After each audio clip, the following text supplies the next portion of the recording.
Hey folks, well, what do we have? We have a painted hood and painted quarters, and wanted to go into some of the detail that I did to paint this and for it to end up the way it looked. Well, I don't think it looks bad, but this is a metallic paint. Did not realize that, and I got a whole bunch of tiger stripes all over the place when I laid my base. You have to be very careful with metallics. Metallics is a little bit of a pain in the ass to paint. Problem with metallics is when you paint, the metal is not going to lay even because you're not painting even. You're doing a pattern, an overlaying pattern. I did a 50% overlap, and once you do that, you're going to get these stripes. The way you remove the stripes is by first you layer your coats. Then for your last one or two coats, you push the distance from the panel to your spray gun nozzle back, and then you raise the pressure a little, or that's how I did it. The professionals may say different, and let's just be clear, I am not a professional body man.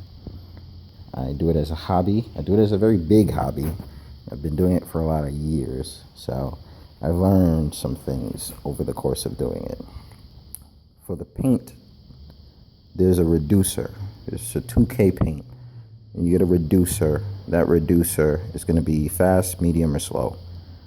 Especially in this weather, for metallics, I like to do slow. I don't mind waiting the extra time for it to flash, because then I know it will lay down more smoothly rather than drying before it hits the panel, and then you just get a whole bunch of little dots everywhere. It doesn't lay down, so you have limited orange peel. Now, I have some orange peel, but this orange peel you can deal with this. This is still showing a reflection and everything. So, that's that about the metallics in the paint. For painting in the garage, I mentioned, I think in my last video, you want to wet the whole floor. That'll help reduce dust that comes from the floor to the surface. Over here somewhere, had right there, had a big ding in it. So I metal worked that using my stud puller, pulled it out. Had a couple of dings, scratches and gouges all over the place, so we fixed that. This is what I used. I used my SATA jet. SATA is a great company. I'm actually using the 2000 HVLP. This works like a dream for clear. And I used a 1.4 tip on it.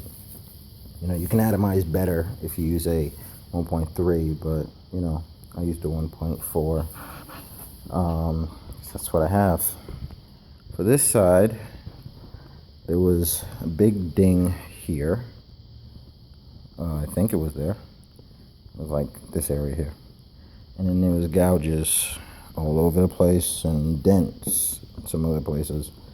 So painted that, and on this side I did a little better job. You can more clearly see my reflection than on the driver's side, but everything will even itself out when I wet sand and buff it, and that will also help all of the little trash that ended up getting caught.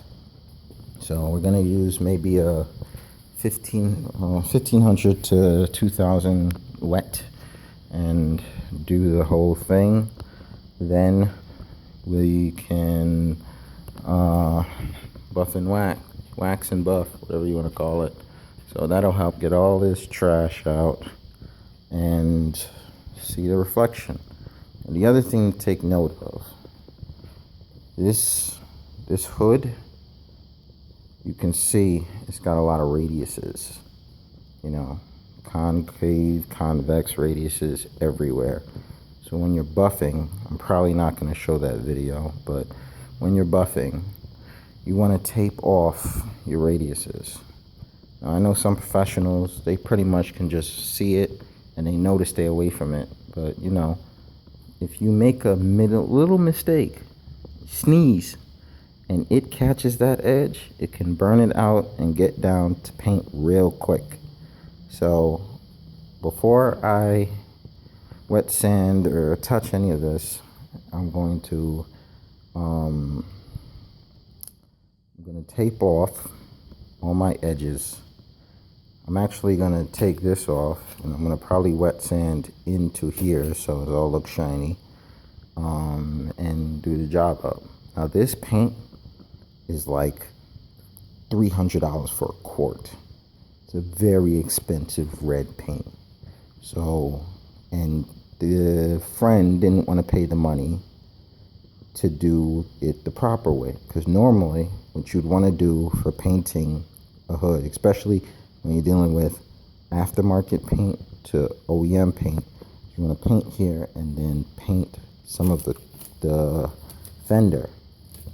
So it'll go from new paint, and then still new paint, old paint, and then when it gets to the door, everything will blend, because it'll be a slight variation, temperature, time, different paint. You know, if you paint your house, it's the same principle. The paint you lay today will not be the same as how it'll look 2-3 weeks from now if you put the same paint over again. So that is the proper way to do it, but then that would be more paint, that would be more time, and he doesn't have the money for that, and I didn't have the time for it. So either way, it worked out. So that is how you're supposed to do this. Now the back, I'm not too concerned with the back, or I wouldn't be concerned with the back blending it, because when you're going from here to here, there's a monster gap in between these two panels, so it won't carry as much. But for the fender to hood, there's like a little, let's say 5mm gap between the two, maybe 8. So it'll definitely show a difference in color more to the trained eye. So that is something to take note of. Otherwise, we're gonna wait for this to do its curing thing, and then we can, you know, wet sand and buff. But again, you tape off all your radiuses, because they're gonna be pretty shiny, and most of the reflection or most of the attention is gonna be focused in this area. You know, so that is what you got to take note of. So it's definitely a tedious process to paint.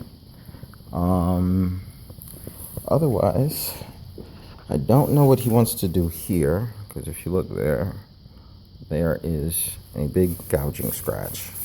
But I think this is smeared paint. So off a different car, I think he told me that someone dinged his car. So we're gonna try and wet sand and buff it, because, you know, using my nail, it doesn't go through. So I don't feel an indentation, I feel a hump. So we're gonna try and get that out for him. And that's about it. Stay tuned for some other videos, because the Mustang's engine is actually going to be on the dyno tomorrow. So it's going to get dynoed, and we're going to see what the numbers are.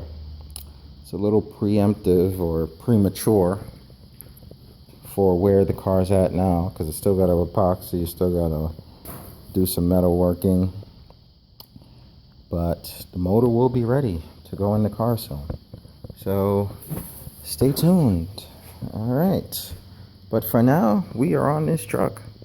All right. Until next time.